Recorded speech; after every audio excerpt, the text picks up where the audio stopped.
vamos a reiterar que el Poder Ejecutivo ha enviado un anteproyecto de ley de reforma que contempla la unificación de los códigos civil y comercial, entre ellos el divorcio express. Cualquiera de las dos partes puede hacer una presentación, o sea, ¿qué quiere decir? Que ese divorcio sale, aunque la otra parte no se quiera divorciar, y no se exigen, doctor Merlo, entonces 3 años para hacer esta presentación. No se exige ningún plazo ni ningún otro requisito que la voluntad de divorciarse. Todo el tema de bienes, hijos, tenencia o todos los temas de alimentos se va a dirimir. Si no hay acuerdo, va a seguir el proceso con esos aspectos. Hasta ahora se contempla la categoría de lo que son los bienes gananciales, además los propios, ¿no es cierto? Los que uno tiene antes de casarse o aquellos que, digamos, sean heredados, que le son propios, o que pueda justificar que con plata obtenida antes del casamiento puede adquirir algún bien. Ahora, ¿qué modificación se hace al respecto? Lo que se contempla ahora son las llamadas convenciones matrimoniales, donde uno puede elegir el régimen al momento de celebrar el matrimonio, y si no hace ninguna opción, el régimen es similar al que nosotros conocemos actualmente. Uno puede optar por otro régimen que se va a llamar de separación, donde cada uno va a permanecer con los patrimonios separados. O sea, que cada uno gane, digamos, que lo que sea fruto de su trabajo o la renta de algún bien no es ganancial, si esto es lo que se acuerda. Claro. Sí. Va a haber también un régimen, digamos, común a estos dos, o un núcleo de, digamos, protección del hogar, necesidad de que el otro cónyuge preste la conformidad para ciertos actos que no pongan en peligro los bienes de la familia, el hogar conyugal, que esto va a ser común a cualquiera de los dos regímenes que uno elija. ¿Cómo sería? Esto, por ejemplo, la protección del hogar conyugal, donde vivan los cónyuges para disponer de él o de los bienes que ahí existan, va a hacer falta el asentimiento o la conformidad del otro, independientemente que yo elija uno u otro régimen. Es una protección para la familia que es un núcleo básico de protección que es común a ambos regímenes. Claro. ¿Y qué pasa con la herencia? El tema sucesorio aún no lo hemos analizado, son más de 300 artículos solo de familia. Hay que ver cómo engancha el tema de familia con el sucesorio, pero no hay mayores, por lo que tengo entendido, modificaciones. Hay alguna reducción de la porción legítima, pero estamos abocados ahora desde distintos ámbitos al estudio del tema de familia por ahora. ¿Qué pasa con aquellos que no han contraído matrimonio, no es cierto? O sea, no se han casado legalmente, pero conviven? Bueno, las convivencias ahora van a estar reguladas por este nuevo código. Se establece que a partir de los 2 años va a empezar de convivencia a haber un marco legal que se le va a imponer a quienes en realidad están optando por no someterse a ningún régimen, por no estar casados, con la particularidad que también hay protección para la vivienda familiar, y en algunos casos va a haber solidaridad por las deudas, por ciertas deudas que contraigan los miembros de la unión. Es decir, que ¿pero si uno de los dos? Si la mujer, por caso, contrae una deuda para las necesidades del hogar que contempla el código, responde el otro con todo su patrimonio. Esto no pasa ni siquiera. Pero una deuda consentida que tenga que ver, digamos, con algo que concierna al hogar conyugal, claro. ¿No? O deuda, digamos, generalmente a las necesidades del hogar o a la educación de los hijos, el tema de colegio y demás. Sí. ¿Y cuánto tiempo se contempla, digamos, que va a regir para aquellos que conviven y no se han casado legalmente? Estos efectos empiezan a partir de los 2 años de convivencia, dice el proyecto. Sí. Antes, no. Claro. Y en el caso del divorcio, digamos, este tema de los bienes, ¿no? ¿Se puede hacer, digamos, después de haber contraído el matrimonio, o tiene que ser previo? Digamos, todo esto, ¿cómo funciona? No, ahora en realidad uno, al celebrar el matrimonio, va a poder optar por uno de estos regímenes que dijimos antes. Entonces el divorcio en realidad va a estar atado a la elección que hayan hecho los cónyuges al celebrar el matrimonio. Claro. Si optaron por la comunidad, como la llama el código, optaron por la separación. Se van a dividir de distintas maneras. ¿Qué pasa con la adopción? Porque hay muchos que dicen que es un trámite engorroso, que no llegan, digamos, después de muchos años a tener... Claro, el tema de adopción, en realidad el trámite no varía mucho, porque se sigue manteniendo un juicio de adopción. La única manera para obtener la adopción es por la vía judicial.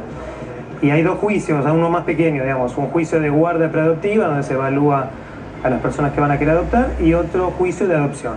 Esto no cambia. Lo que sí cambia es que ahora se va a poder adoptar, por ejemplo, a convivientes o al hijo de un conviviente.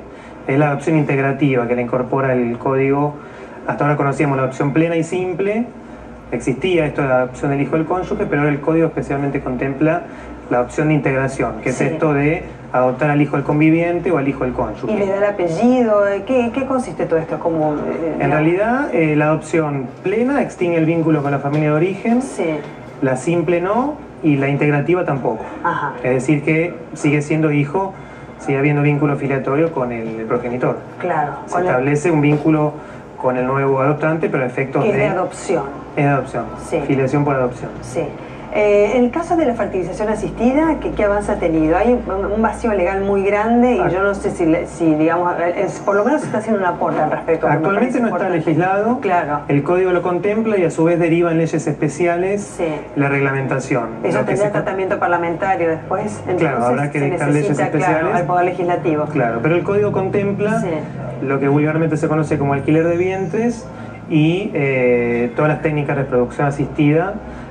Lo contempla expresamente el código. Después va a derivar a la... Y que es persona desde la concepción, que en realidad es una ratificación, ¿no es cierto? Pero esto es importante también establecerlo.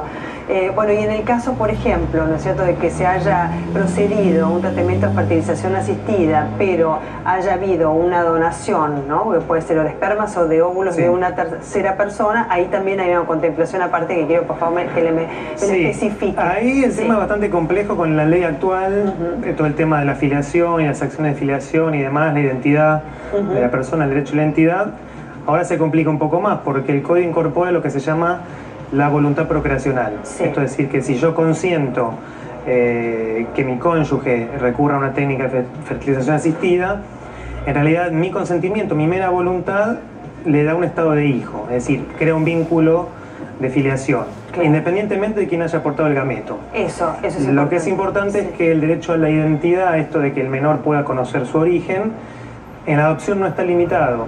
El menor puede acceder, pero en el caso de la filiación solo puede acceder por vía judicial si hay causas graves o peligro en la salud de la persona concebida por esas técnicas.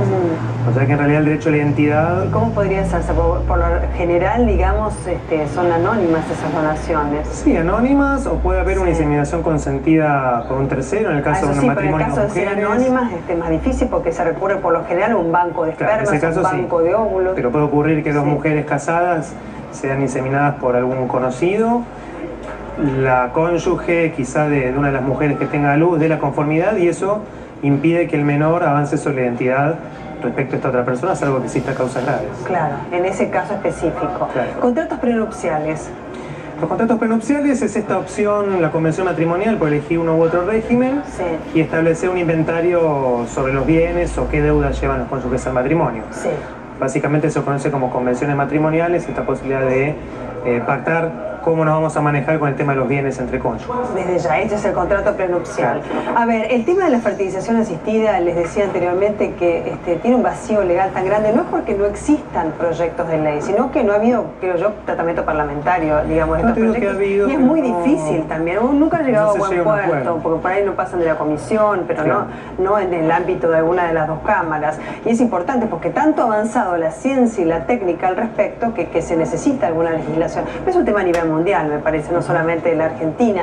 Melina, ¿qué está pasando con eso? Mira, a propósito, se presentaron 7 proyectos el año pasado respecto de fertilización asistida, pero no se cumplieron los tiempos parlamentarios. Así que es la gran deuda pendiente del Congreso, particularmente de la Comisión de Salud para este año. Y sabés que Melina también, la propia Presidente de la Nación, Cristina Fernández de Kirchner, en un discurso ante la Asamblea Legislativa en el inicio de sesiones ordinarias, hizo hincapié por eso este anteproyecto de ley. Entonces, bueno, teniendo en cuenta que es el propio Poder Ejecutivo que lo lanza, supongo yo tendrá mayor incidencia o repercusión. Sí, absolutamente. 1 de cada 6 mujeres se considera estadísticamente que tiene problemas de fertilidad, pero además porque hay un desfasaje entre la edad social de la mujer y la edad a donde evidentemente está en su máximo apogeo de fertilidad. Es decir, hoy la mujer posterga